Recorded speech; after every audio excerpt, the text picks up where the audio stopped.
Bonjour tout le monde, bienvenue sur votre chaîne Alliance M Éducation. Aujourd'hui, on se retrouve pour une nouvelle vidéo. Je vais vous montrer, le palmarès des emplois les plus prometteurs au Québec. Donc, ce site que je vous présente, c'est un des sites les plus connus quand même, hein, ici au Canada, principalement au Québec, parce que il répertorie des offres d'emploi dans plusieurs milieux, OK? Ils ont vraiment un très bon site et je vais d'ailleurs vous montrer d'autres emplois qu'ils proposent dans d'autres catégories. Mais pour ce qui est de cette vidéo, ils ont quand même très bien listé les différentes formations avec les emplois reliés ainsi que le salaire par semaine. Ils ont même mis le pourcentage de chômage concernant cette profession-là, OK? Donc, sans plus tarder, on va commencer la vidéo et je vous mettrai le lien, bien sûr, en barre d'informations pour que vous puissiez aller regarder plus tard si vous le voulez. Donc, ici, on a ce qu'on appelle un ASP. Les ASP, pardon. Un ASP, en gros, c'est quoi? C'est une attestation de spécialisation professionnelle que je peux qualifier. Et donc, au niveau des ASP les plus prometteurs ici au Québec, je tiens à préciser que cette publication-là date vraiment de 2022, donc c'est encore actuel. Donc, parmi les ASP les plus prometteurs, on va retrouver l'ASP de matriceur qui va gagner environ 920 dollars par semaine. OK? Donc, au niveau du taux de chômage, il est non déterminé. Donc, ils n'ont pas pu trouver des statistiques là-dessus. Mais quand on voit 920 dollars par semaine, c'est énorme. OK? C'est énorme comme salaire. Ensuite, on va retrouver les AEP. Dans les AEP, on a l'emploi comme celui de spécialiste en hygiène et salubrité en milieu de soins. Eux, ils vont gagner 725 dollars par semaine. En fait, ces spécialistes d'hygiène et salubrité, ils vont travailler dans les hôpitaux, dans des centres d'hébergement, dans des cliniques.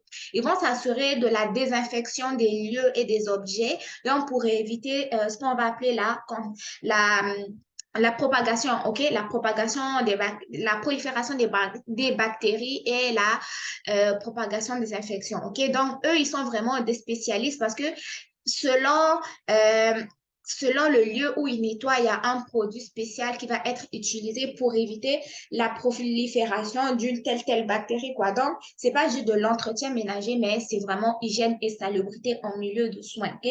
Ça prend une formation. Non, ensuite, on va avoir les DEP.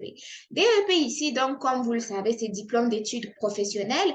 Et au niveau des DEP, les DEP là, c'est des emplois qui payent très bien et aussi, comment est-ce que je pourrais vous dire? Ils ont une courte durée en termes de formation et ils payent très bien. Par exemple, ici, quand vous regardez la profession de grutier, donc la personne a suivi un DEP dans cette formation, il va gagner 1600 par semaine. Ça équivaut environ comment on dit, à environ 3200 aux 2 semaines. Donc, 3200 fois 2 encore, imaginez vous-même combien est-ce que la personne va gagner par mois. Et le taux de chômage ici, c'est 0%. Donc, il n'y a pas de chômage pour les personnes qui vont être formées. C'est sûr que vous allez avoir un emploi à la sortie de votre école, donc après l'obtention de votre diplôme. Ensuite, on a le métier de monteur de ligne électrique qui va à gagner environ 1175 dollars par semaine. Taux de chômage, c'est 3%. Frigoriste, OK, 1045 dollars par semaine. Assembleur de structures aérospatiales, 1000 dollars par semaine. Opérateur de machinerie d'usinage en commande numérique, 1000 dollars par semaine. Mécanicien de machine fixe, 902 dollars par semaine. Soudeur-monteur, on a 865 dollars par semaine. OK? Donc, ça, c'est des diplômes professionnels qui vont être plus côté mécanique, je dirais. Quand vous regardez le salaire, il est très, très, très, très, très intéressant. Ensuite, toujours dans les DEP, là, on va aller dans le domaine médical. Donc, on va retrouver la formation d'infirmière auxiliaire qui va toucher 840, Oui, 842 $ par semaine avec un taux de chômage de 0%. Sommelier, sommelier. Donc là, on n'est plus dans le domaine médical, quoi. Le domaine médical, c'est celui ici qui est en vert, OK? Ici aussi, hygiène, salubrité, c'était dans le domaine médical. Infirmier auxiliaire, c'est dans le domaine médical. Donc, tout ce que vous allez voir en vert ici, c'est dans le domaine médical. Donc, on quitte le domaine médical pour retrouver le métier de sommelier. Les sommeliers, ils vont être payés par pourboire et aussi, il y en a, tout dépendamment de où ils travaillent, ils peuvent gagner le salaire minimum, mais avec le pourboire, là, tu peux gagner plus qu'une personne qui est salariée à un taux élevé, OK? Donc, ensuite, on a électromécanicien qui, lui, va gagner environ 840 $ par semaine. Ferblattier, 787 $ par semaine avec un taux de chômage de 12,7%.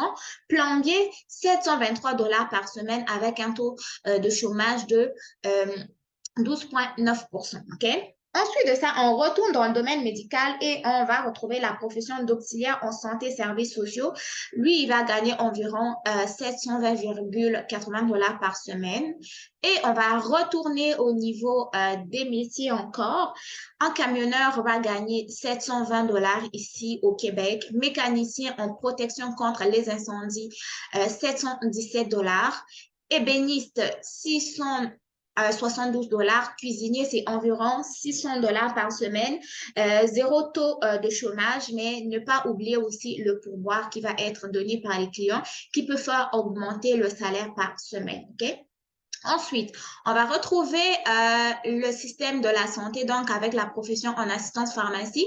Je vous ai déjà fait une vidéo là-dessus en plus, hein, si vous voulez en apprendre davantage sur la formation. Donc, un assistant en pharmacie va gagner 550 $ par semaine. Taux de chômage, c'est minime quand même, 1,7%. Ensuite, si on revient, on a opérateur de procédés de traitement d'eau, OK, à 780 $ par semaine. Un boucher, lui, va gagner environ 735 $ par semaine avec un taux de chômage de 11,1%. OK? Donc là, on était dans les DEP les mieux payés au Québec. Ensuite, on va retourner dans les DES. Ça, c'est... non, j'ai mal à mon cou. Donc, au niveau des DES, des DE, quoi j'ai dit DES? Au niveau des DS, on a le chef de train qui va gagner, hein, comment dire, 1 500 $ par semaine avec un taux de chômage de 0%. OK? Ensuite, on a les DEC qui sont les diplômes d'études collégiales. On a les premiers qui vont être très bien payés, font partie donc du domaine de la santé ici. On a les DEC en audioprothésiste qui va gagner 900 $ par semaine. On a infirmière qui va gagner 886 $ par semaine. Là, ils ont pris fonction publique, mais pour le privé, ça peut aller à plus que ça parce que le privé, il va, surtout si tu travailles au niveau des agences, tu gagnes plus que ça. Ensuite, tu as la profession d'acupuncteur qui va gagner 829 $ par semaine. Hygiéniste dentaire, lui, va gagner 813 $ par semaine. Si on quitte le domaine de la santé pour aller au niveau de l'alimentaire, donc on a inspecteur des aliments qui va gagner 800 $ par semaine avec un taux de chômage de 4%. Ensuite, on revient dans le domaine médical avec technicien ambulancier paramédic, 796 $ par semaine, inhalothérapeute, 733 $ par semaine, technologue en radiologie, oncologie, 772 $ par semaine. Si on quitte la santé pour technicien en mécanique de bâtiment, il va gagner 555 $ par semaine. Technologiste biomédical, 747 $ par semaine. Préposé aux bénéficiaires, 732 $ par semaine. Technologue en électrophysiologie médicale, 727 $ par semaine avec un taux de chômage de 0%. OK? Ensuite, on va retourner dans la technologie avec technicien en logistique du transport, 727 $ par semaine avec un taux de chômage de 0%. Thénatologue, ça, c'est les personnes qui vont s'occuper des morts, si je peux le dire comme ça, 720 $ par semaine. Technicien en environnement, 711 $ par semaine. Puis le taux de chômage, je vous les laisse ici. Estimateur et évaluateur de bâtiment, 706 $. Technicien en documentation, 705 $. Technologue en radiologie, $702 par semaine. Orthésiste, prothésiste, $650 par semaine, OK? Donc, enfin, vous allez avoir technicien en bureautique qui va être payé par $651 par semaine avec un taux de chômage de 0%. Donc, cette information-là revient de nulle part, OK?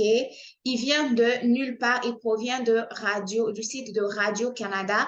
Donc, Radio-Canada, vous savez, c'est une chaîne d'information nationale. Donc, ils font des recherches quand même avant de pouvoir établir ces différentes statistiques. Moi, vous ai montré donc ce site-là, Emploi professionnel en santé.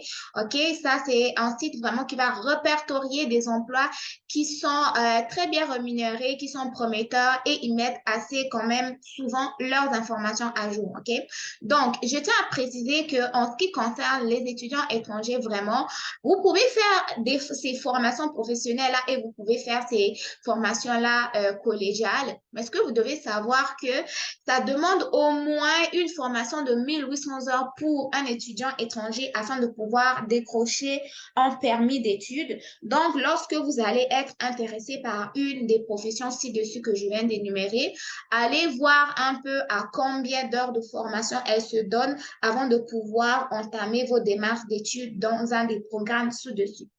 Non, je tenais à préciser qu'on retrouve quand même pas mal de formations au niveau du milieu de la santé qui sont très bien rémunérées. Ils sont ici, comment on dit, ils sont colorés en vert, OK? Et quand on regarde un peu les taux de chômage au niveau du milieu de la santé, là, c'est très, très, très bas.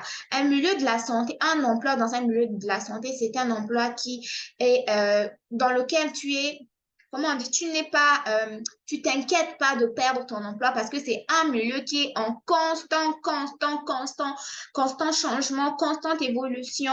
Il y a des gens qui vont en retraite, qui doivent être remplacés. Puis, selon les besoins de l'endroit, il y a d'autres emplois qui vont être créés.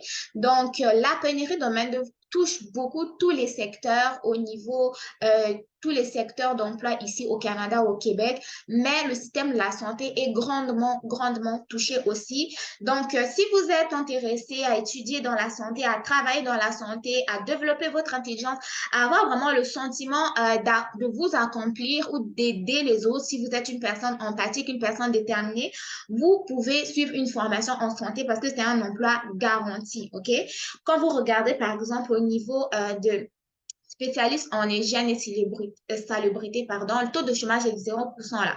Infirmier auxiliaire, 0%. Auxiliaire en service en santé et services sociaux, c'est non déterminé, mais c'est très minime. Assistance en pharmacie, 1,7%. Quand vous allez au niveau d'audioprothèse, 0% de chômage. Infirmière, 0% de chômage. Acupuncteur, 0% de chômage. Et même quand vous trouvez des pourcentages, c'est vraiment petit. Par exemple, technologue en radiologie, c'est 1,5%. Donc, c'est très, très, très, très minime. Donc, les gars, je voulais vous présenter cette vidéo pour vous montrer qu'il y a aussi d'autres domaines qui pourraient vous intéresser à part l'administration, à part la gestion.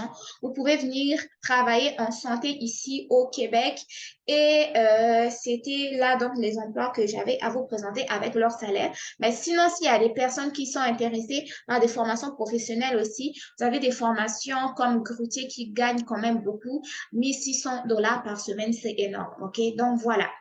J'espère que la vidéo vous aura plu. Je continue d'enchaîner avec d'autres professions d'autres professions dans le domaine je sais pas pourquoi pas dans le domaine de la santé, comptabilité et autres. Donc, dans les prochaines vidéos, vous allez avoir quand même beaucoup de vidéos.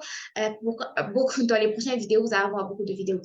Donc, dans les prochains jours, en fait, vous allez avoir quand même beaucoup de vidéos qui vont vous être présentées concernant les emplois et les formations nécessaires pour vous donner une petite idée sur quoi est-ce que vous pourrez venir étudier au Canada. Donc, si cette première vidéo sur ce thème-là vous a plu, n'hésitez pas à me le dire dans les commentaires. N'oubliez pas non plus de liker la vidéo pour qu'elle soit vue par plusieurs personnes et apporter donc du trafic sur la chaîne. Mais en attendant, je vous dis au revoir. Prenez soin de vous. Bon succès dans vos différentes démarches et on se retrouve très, très bientôt. OK? Au revoir.